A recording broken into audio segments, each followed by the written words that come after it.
Why is the head of Marvel TV and animation watching Agents of S.H.I.E.L.D.? Seems like he wants to understand what those seasons did for some programming reason. We just don't have enough information to say for sure that Kevin Feige considers this show canon. They have never even acknowledged that Coulson in any form is still alive in the movies. Marvel Studios television shows, looking at you, Secret Invasion, made me really miss Agents of S.H.I.E.L.D. There is one person out there that really likes Secret Invasion. Yeah, he's like, and why? Is very disappointed that every one of us hated it. Do you remember that, viewer? That was weird. It was weird. Which ones am I talking about? I don't know. I'm not going to say. Welcome back to New Rockstars. If Vision Quest brings an end to the WandaVision trilogy, what's next for Marvel TV in the years ahead? If Marvel's strategy is to resurrect the Marvel Netflix era and Daredevil Born Again, is Brad Winderbaum planning to do the same with Agents of S.H.I.E.L.D.? This is a sneak peek. Where we talk about the future of fandom here on New Rockstars with your hosts, Jessica, Clemons, and Erik Voss. Hi, Jessica. We finally have some Marvel news to talk about. This is exciting. A little bit too much. A little bit too much. Marvel TV. Brad Winderbaum's like, he did say that Marvel decided that they do movies at San Diego Comic-Con, TV at New York Comic-Con, and then they canceled their appearance at San Diego. So this is all the news we're really getting from the studio right now. Very exciting. Of all the different things that we heard, you did a wonderful job covering the Wonder Man trailer for us.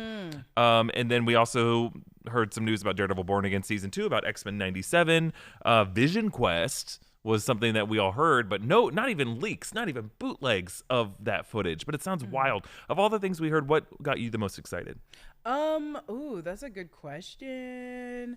It's hard. I think it's a straight tie between the only reason I want to put Wonder Man in it, other than I'm covering it, is because I'm like, what are you going to do from the comics? I would love to see how you're going to handle Wonder Man in here, because there is no Hawkeye in the West Coast. There's only Shang-Chi and a few other people. And also, we can't just revert back and be like, he does have the brainwaves of Vision. Like, we can't, out of nowhere, just give him to, like, Vision's brain. We can't do that.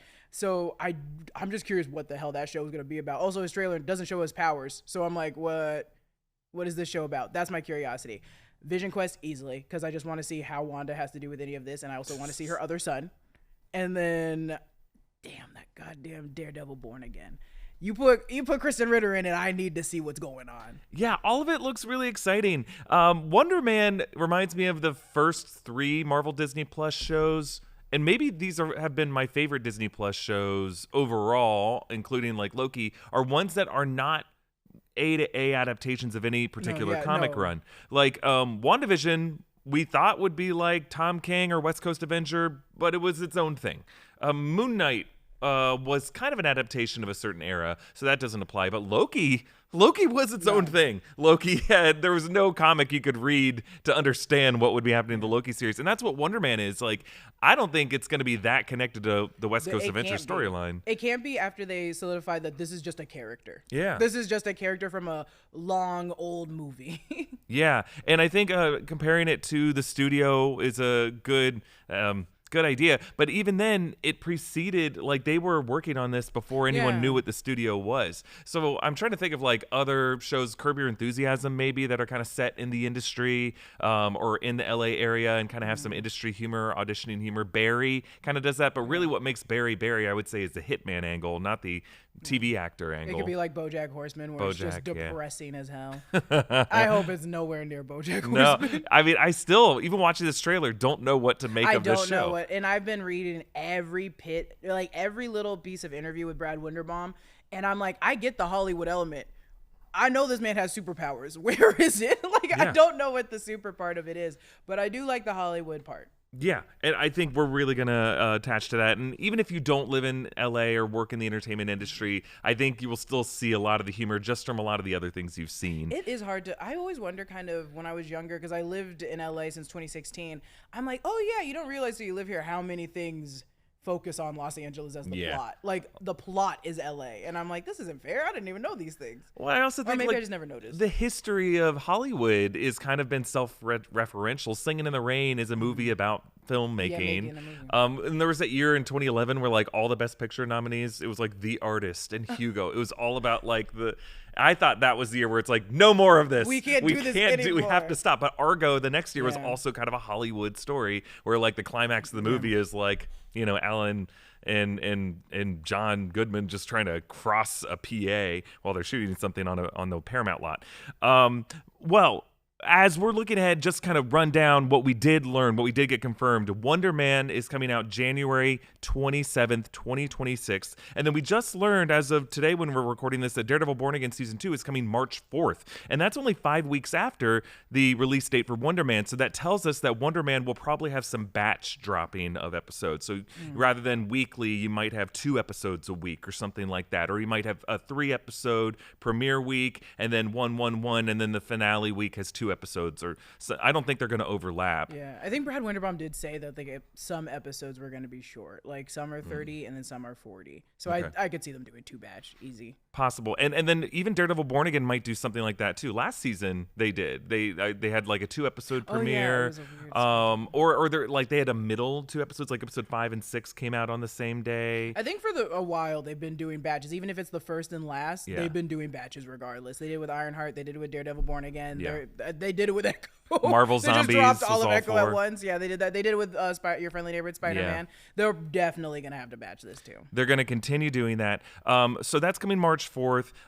We don't know when the Punisher special presentation is yet. But when Brad Winderbaum appeared with our buddy Brandon Davis on the Phase Hero Live event, he did say it will be coming. He did talk about it a bit, but I think it's going to be coming after Daredevil Born Again, but in those months before Spider-Man Brand New Day when he comes back, because he made it sound like it's something that's going to be like what happens to Frank Castle in between Daredevil and Brand New Day.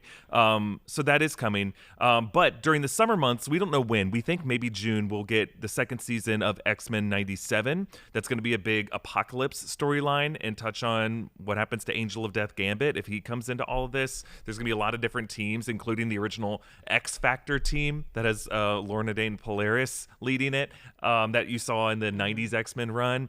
And then in fall, at some point in fall, we're going to have the 2nd season of Your Friendly Neighborhood Spider-Man, maybe September or something like that. And then they haven't even committed to fall or winter or anything, but they just said at some point in 2026 we'll get Vision Quest. Vision Quest, a lot of big information exclusively to attendees at New York Comic Con. They showed some footage that seems like almost like a WandaVision vibe of a trailer, but with with human forms of the AIs that have been in Tony Stark's helmets over the years. And James Spader appears in a bearded form in live action, has some crazy line like, you're a ghost haunting your footsteps or something like that, Division. It's going to be really wild. We did a whole video breaking that down on Friday. You can go watch that for more information. But with all of this, it has us wondering what the future of Marvel TV. We know what 2026 will look like, and we know that in 2027 there will be probably a 3rd season of Daredevil Born Again. They're working on it right now. We know there's gonna be a 3rd season of X-Men 97, maybe also a 3rd season of Your Friendly Neighborhood Spider-Man. But as of now, we don't know if like the WandaVision trilogy will get another spinoff. We don't know if we're going to get another season of Agatha or something like that.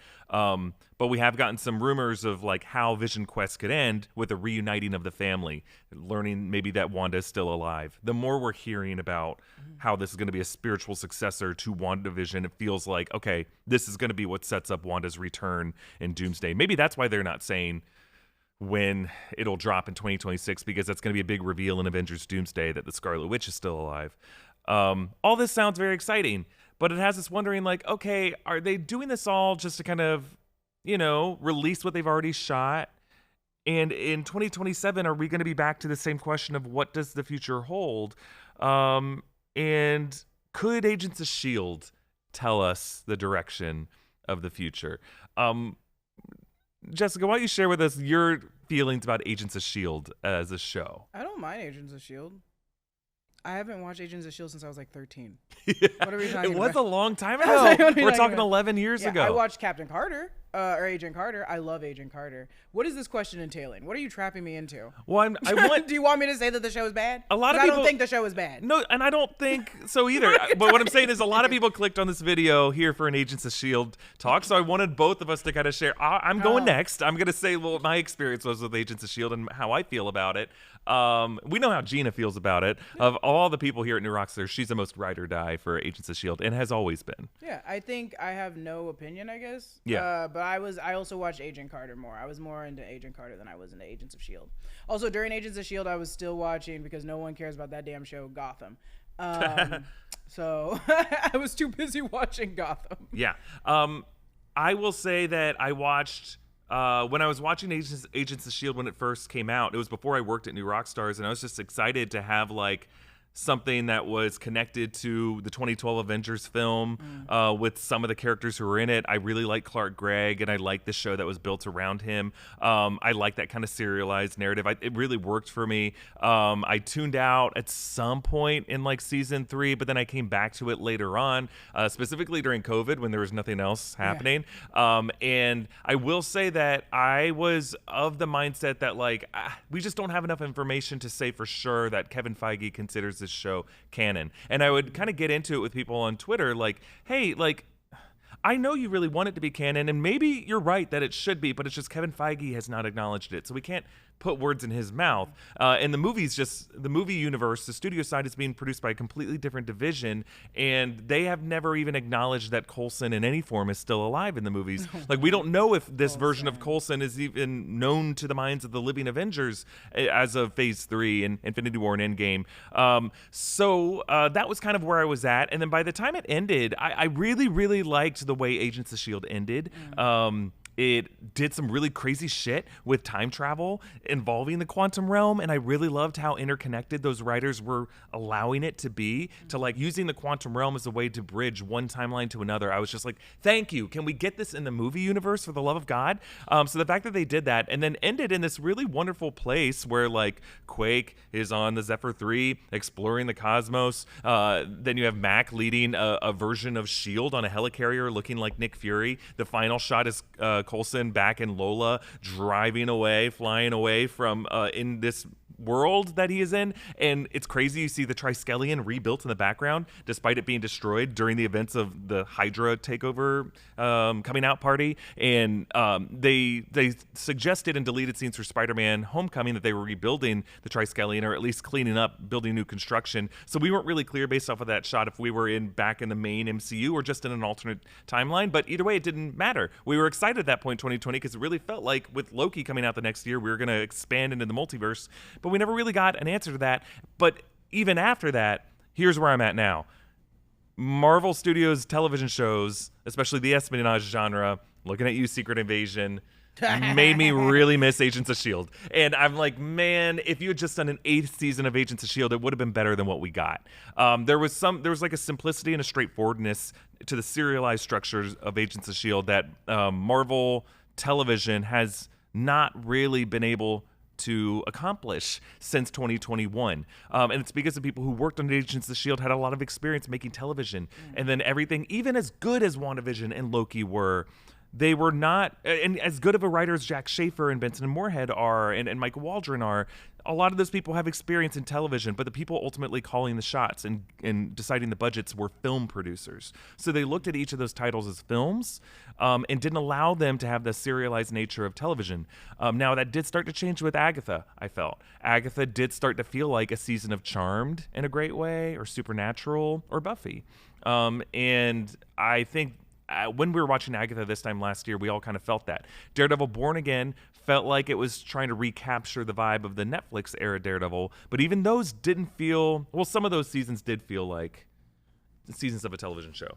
So I'm here for it. I think in the future, Marvel Studios, it would not be the worst idea in the world. In fact, it might be a very, very, very good idea to just reboot Agents of S.H.I.E.L.D. or do a spin-off of Agents of S.H.I.E.L.D. on Disney+.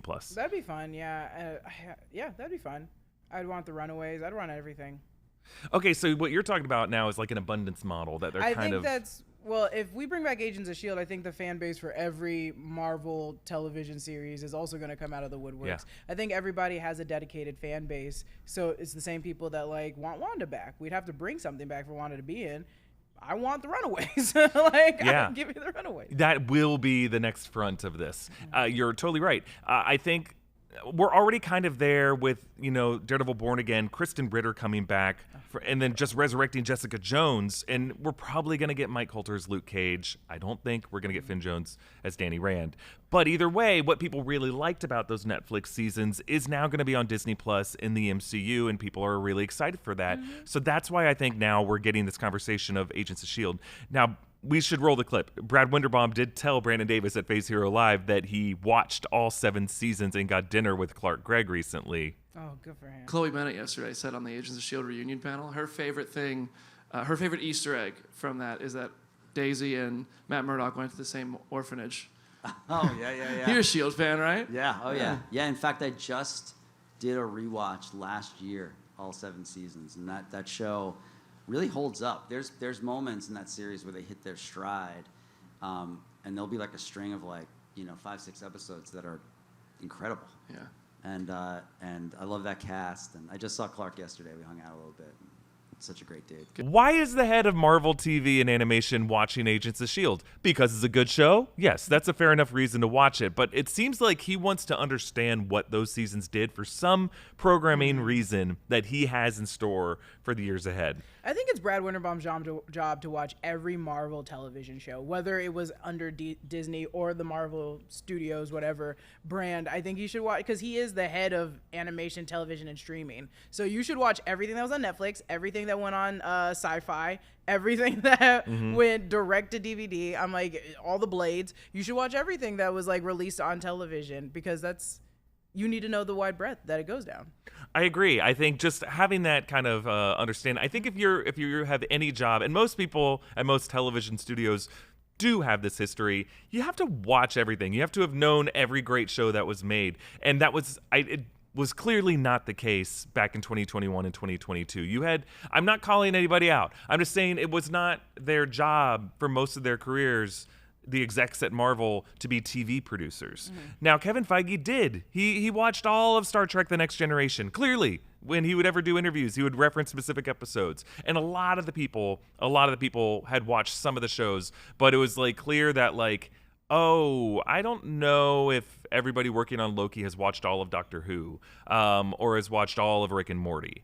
I don't know if everybody working on Moon Knight has watched all of shows like that, because what show is that you would see there are certain tropes that the audience watching this has an understanding of and are building their expectations around those certain formulaic tropes. And so if you're going to be doing something different, you have to be careful how you structure your story to defy those tropes and not accidentally lean into them. And there were certain shows like that. I'm not calling out Moon Knight did a lot of great things, so it wasn't even the worst about this. But there were certain 1 to 2 episode stretches in all of the shows we've talked about that didn't always understand where the audience was at when they were watching it. Which ones am I talking about? I don't know. I'm not going to say. I'm not going to go watch some of the break room coverage of some of these shows. Oh, no. I mean, Secret Invasion was definitely the worst about this. I think we can all agree there. No one's There gonna. is one person out there that really likes Secret Invasion. Yeah, he's like, and why? is very disappointed that every one of us hated it. Or not us, everybody hated it. That show was a mess, dude. That show was a mess. So what we were hinting at there is this abundance mindset of they can do rebooted versions of everything that we liked about past eras of Marvel TV. We can have Daredevil Born Again carry the torch for the Netflix era. You can have some rebooted of Agents of S.H.I.E.L.D. or a spinoff of Agents of S.H.I.E.L.D. Carry the burden of, or not the burden, but carry the torch of that era, of the ABC era from 2013 to 2020. And you could have some version of the Runaways, or we just have 1 to 2 shows a season. This is another way where we talk about a limited, narrow focus, a specific agenda for Marvel Television. What if I were to pitch to you, Jessica, that the only Marvel live action, I'm not saying animation, but one Marvel live action show a year that is something like Agents of S.H.I.E.L.D. And within that show, you give it 20 episode seasons, and within that show, they do any kind of world building or storytelling or one-off stories or 3-episode arcs. Like, imagine how we got The Pit on HBO. Pit was 18 episodes. Imagine if you have what we thought Daredevil Born Again was going to be, an 18-episode season. Some storylines are 4 episodes long. Some storylines get wrapped up within an episode. Some go the whole season. But you have some kind of Marvel serial show like that. I think I would love that. I think I'm down for that, as long as they're still coming out with as many movies as they promise they are. Yeah. I also think, would I want an Agents of S.H.I.E.L.D. doing that? Probably not, but only because Agents of S.H.I.E.L.D. worked when we were grounded in the MCU. We're not grounded in the MCU anymore. We went to space. We started the TVA. We now can go to different realities. We're aware that the Fantastic Four are in a different universe, and to go back to what they were dealing with in Secret Invasion feels like we're taking a step back. Yeah. So it couldn't be Agents of S.H.I.E.L.D. It would have to be something bigger than the TVA. Or the TVA. I would watch a TVA series of Agents of S.H.I.E.L.D. easily. Oh my God, easily. That's a show I would watch every year, 20 episodes. That easily could be done. But it would have to be something that pushes or just helps further the MCU that's already happening, which is already going into the X-Men. So I'm like, I don't want to see normal people anymore. I want to go see aliens, or I want to see like the X-Men. Unfortunately, I don't want to see Maria Hill and Coulson like just like hanging out and shooting guns. Yeah, I think a lot of like what we remember as Agents of S.H.I.E.L.D., some of it was like an espionage story. It did feel like NCIS at times, or it felt like, yeah, NCIS, I think, is the best example of characters running out on airplane tarmacs, shooting weapons in a shootout, and then a big SUV pulls up. It's the kind of like TV action that they can afford in their budget. But what a lot of us were hoping for was something that felt like Marvel every week on ABC. And every once in a while, they were able to get there. And it doesn't matter. Budget is not as important as just like great writing. But like ABC has a long history of this with Lost, you know, like it really did feel like there was a cinematic event every week on your television, on broadcast television. And it's rare that you get that outside of things like HBO. Yeah. I think they could serve it up as a Doctor Who version of TVA. Yeah. If they did the TVA, a Doctor Who version, not only are we going to different realities, we can have like those very grounded, very sad episodes. They could travel in time. We could get the freaking, what was it in Doctor, oh my God, it was the Matt, when we, Van Gogh, we can get the sad ass Van Gogh episode, but for the TVA. And also, just like Agent Carter, it's like period pieces, people love those kinds of things. And to have the TVA that has that like 60s aesthetic, oh, everyone's already eating up.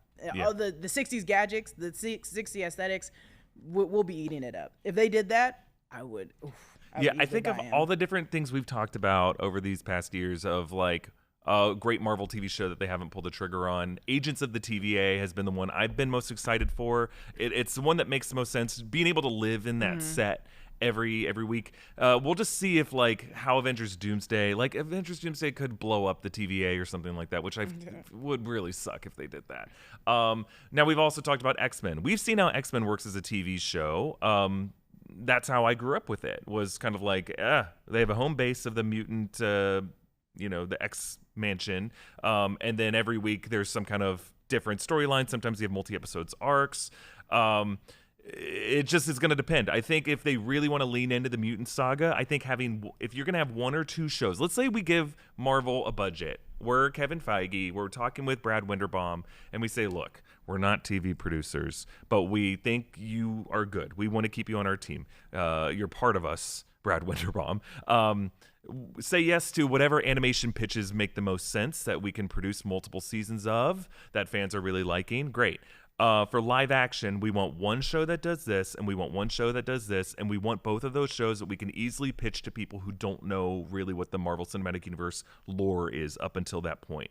Having one of them be like an X-Men show, and you just have other mutants, other mutant kids, kind of seems like one way you could go. You could have like kind of your version of Legends of Tomorrow, or your version of, I'm trying to think. We've seen shows like that of gifted kids do stuff. Your other show, what is it? Is it your supernatural Buffy Charmed show? And then you can build out the world of Agatha? Is it a cosmic show? Do you go like the Star Trek Battlestar Galactica and have Nova be the secondary show, because we've had multiple series of Star Trek that have done very well.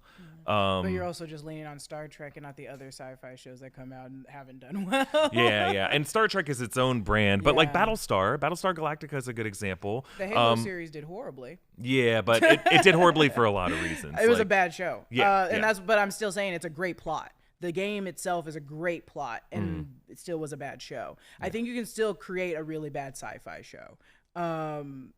And I think we just don't watch them. There's a lot of shows that came out that we just didn't watch. So to expect like the Nova series to do great, to say Nova, we all hope. But if someone does not deliver on that Nova series, then it's just a bad sci-fi series. Yeah. That is not hard to do. I think Marvel needs to let go of these like 6-episode event stories.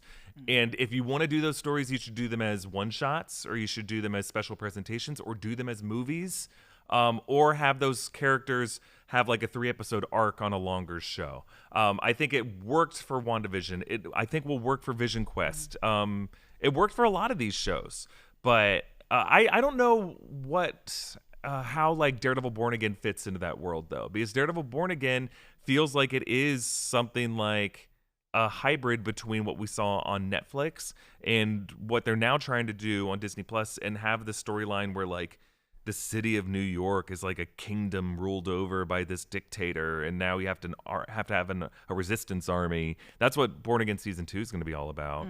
And I don't know if I were to like, I know what that is. All of us who are Marvel nerds know what that is. But if I were to pitch that to like my cousin or something like that, or pitch that to someone who doesn't follow the MCU, they're going to be like, but what show is this like? And I'm going to be like, I guess I don't really know of another TV show. I think my family tuned into Daredevil in the first place because it was a very violent crime series. Yeah. And we're kind of pulling away from that very violent crime series. It's just more about like crime evasiveness. And that's where it's getting into the second season, which maybe I also think most people knew like when it goes to Disney, it's going to be a kind of a different kind of show, not in a bad way, but in the way of like when you were watching the Netflix one, you weren't getting Boardwalk Empire or The Wire per se, but you were still getting like, oh damn, this is crazy.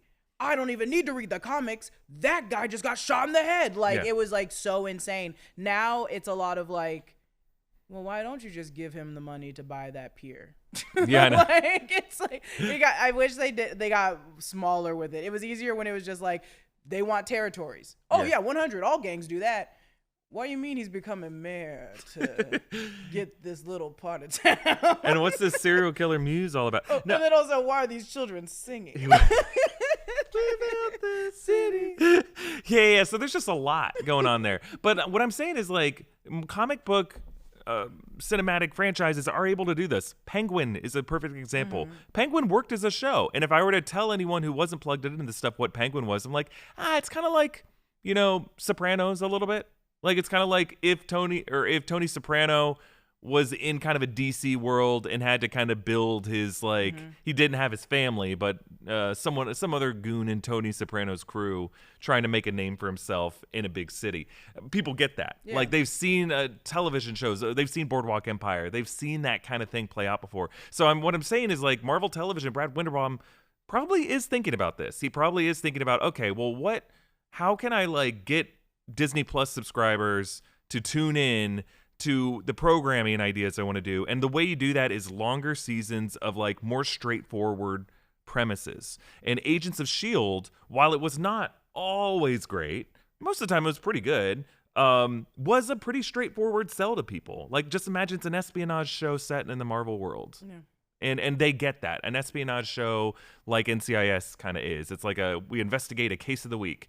So I'm trying to think of like other shows that like might be part of this formula in something like, I don't know if they'll ever do it, but a Buffy supernatural type show, like after Agatha, maybe just Agatha's numbers weren't as big. I feel like at the end of last year, they had some number reporting and they're like, oh, actually a lot of people weren't watching Agatha. And I'm like, everyone I knew was watching Agatha. I also think someone talked about this. Who was it? They were pitching a version of Buffy around to everybody, and no one wanted to pick up this version of Buffy. And then they kept using Buffy as an example, and then people were saying that like Buffy was great in the 2000s. Today, people are kind of tired of watching a girl defeat a bunch of vampires. But don't you think shows like Supernatural, Once Upon a Time, give me one in 2000, Riverdale, like 12 higher.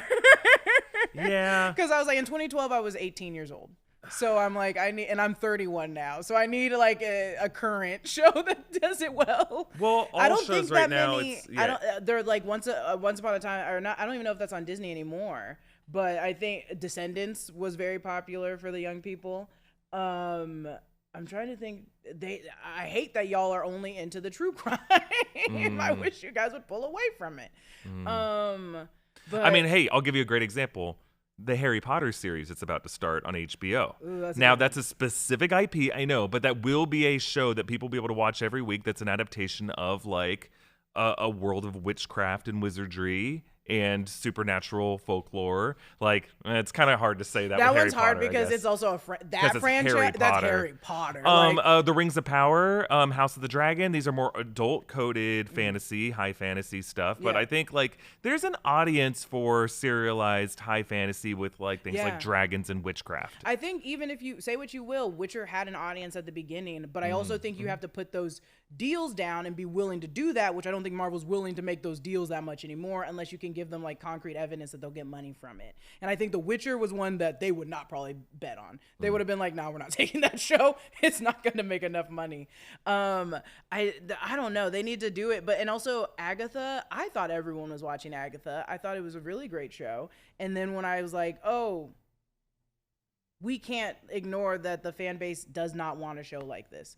Not all of it, but a majority of it probably didn't. And like a majority, once they see like these kinds of shows, they call them a knockoff Wanda, a knockoff Iron Man, a knockoff this.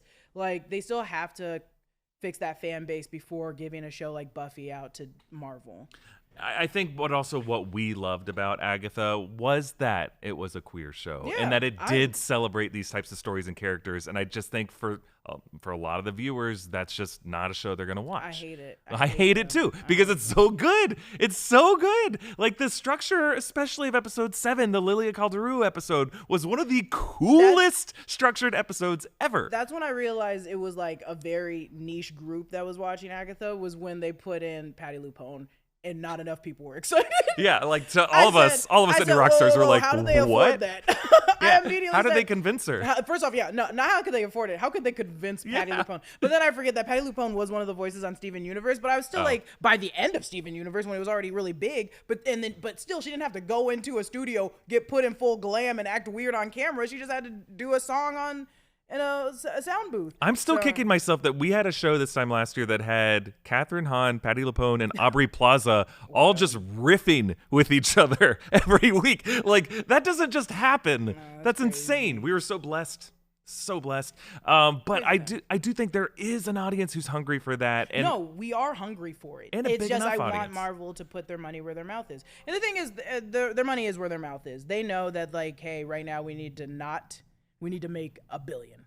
They're like, we need to make $1 billion. Everything again. needs to be $1 billion idea. It feels like they kind of feel like everything needs to be the number one. And I'm like, well, it's not always gonna be number one. I don't even think like in DC everything's gonna be number one with James Gunn. Like, there's gonna be one that's like, oh, it's okay. Yeah. Like everyone's gonna have an well, okay. for a lot of people, that was Peacemaker. A lot of Yeah, people, there you go. Peacemaker It was just okay. Peacemaker. It was just Yeah. okay. So, but I It's don't fine. know. Marvel just feels like they don't want to give. You have to Trojan horse it to like get yours to get that shit in there sometimes. But I think there is that's a hard one. I think there is if you could bring, because people before the Captain Marvel movie came out were excited to see a Captain Marvel. I think they were like, oh, the Captain Marvel from the comics, 100%. So it's like, it's not like those characters aren't excited for. I think they just need to be written really well. And that all kind of just brings us back to maybe Agents of S.H.I.E.L.D. is the way to go.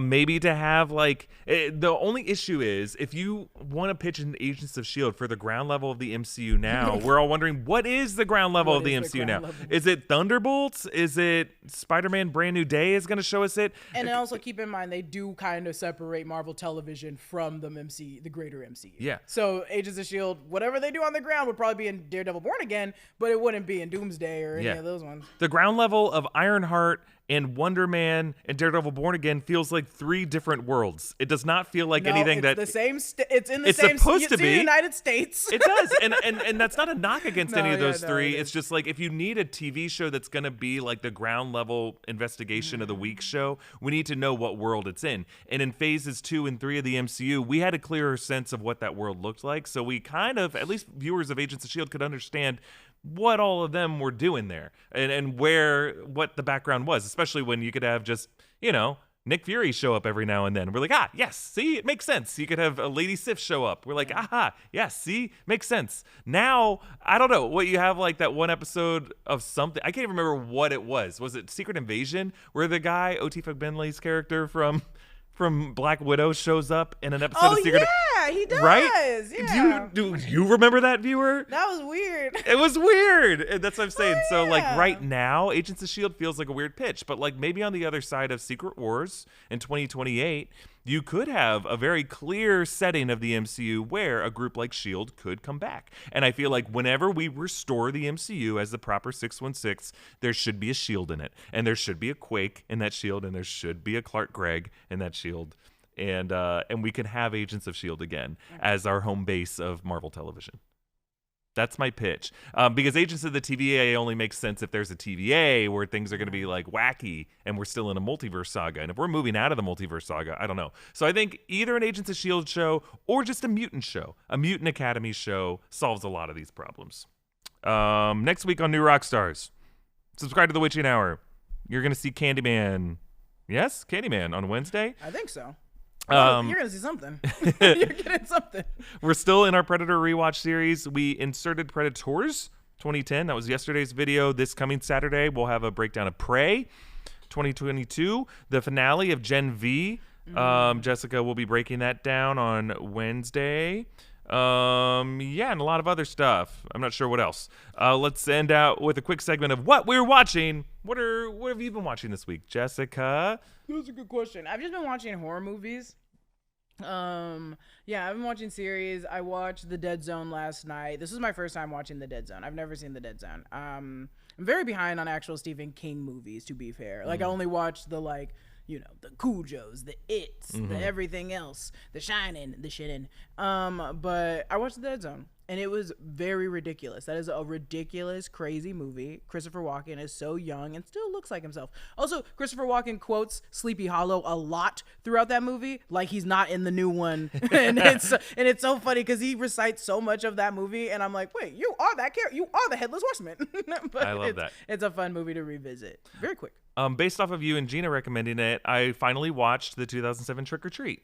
I love Trick or Treat. It's really, really fun. It's very fun. It's Brian Dougherty, who was like a co-writer on X2, so that's why you have those connections with Anna Paquin and Brian Cox in there. What a weird but fun horror film from the aughts. And this is why I love the genre of horror. It's not even a genre, the category of horror. Yeah. Because you can have weird experimental stuff like this, which is just like a movie set on like a Halloween night where it's almost like an anthology, almost like a Pulp Fiction style structure where you have like a inverted chronology and different storylines are overlapping and intertwining in different ways. Not all of it works for me, but I had so much fun watching it. Where I just love that there was a time when you could have a movie starring Anna Paquin, Brian Cox, Dylan Baker, who plays Kurt Connors in the Sam Raimi Spider-Man movies, like such a bunch of character actors. I guess Anna Paquin was probably the biggest star. In Trick or Treat? He plays like the dad who ends up. I don't want to spoil it. At the very beginning? At the very beginning, yeah. Is that him? He's the nerdy dad who's like digging in the backyard and. I'm learning something new every day. Yeah. That movie went straight to DVD and I watched it every day in 8th grade. It has such an unusual release. It came out at like horror film festivals in the aughts, and that's all it would play. So if you look it up, it's like box office of $27,000. Yeah, it's like, nothing. well, because it only did a limited run in the UK, but it has done a lot more than that on DVD sales, on streaming sales, and it would do other runs in the United States after its initial run. So you can look it up, and in 2009, it had a longer run in the United States and did find kind of a cult audience, but it is kind of the classic example of like a cult following, and I'm glad you guys recommended it. It's very, very fun. It's a short watch. It's like 80 minutes. Yeah, it's so short. It's so short, so much fun. And they might do a second one. He said he might at Beyond Fest like 2 years ago when it was the anniversary. He was like, we're looking into it. There's also the same guy, the director that did Godzilla Monsters. He's written a lot of the Kong and Godzilla movies in the recent years. And years. it's just so funny because he puts Easter eggs in all of them. For Trick or Treat. They all kind of connect. It's so fun. And in Trick or Treat, I will tell you, not all of the lore connects in the most elegant way. I'll say that sometimes it feels like there's too much in it, but honestly, you don't judge it. It's 7 stories that went to a Goodwill box of DVDs that's how I got it. Yep. Just think of it that way. Have an open mind, and just remember that some of it's going to feel kind of hokey and cheesy, but that's kind of what makes it charming and fun. Don't watch it around like babies, I guess. It's super violent. I watched it as a child, and then not violent. I was like, there's a lot of titties. There's a lot of titties. That too. There's a lot of titties. You do get some, but it's also 2007, and that's kind of like it's my favorite scene, but you'll see why. I don't know if it's on like my Mount Rushmore of horror, but like I'm glad to have watched it. Top 5, easy. Yeah. I think it may be for many of you. It's so stupid. It's my recommendation for this week for sure. It's so perfectly dumb. All right, we'll leave it there for this episode of The Sneak Peek. Thanks, Jessica. I think we covered a lot of ground. Agents of S.H.I.E.L.D., make it canon, bring it back. Season 8, let's go. Season 8 through 16, prove it right now, Winderbaum and Feige. If you don't, you're cowards. Agents of Canon. Agents of Canon. Thank you, Brian Kim, for producing and editing this episode. Oh, my baby. Everyone, thanks for watching, and we'll see you next week. Bye, everybody. Bye.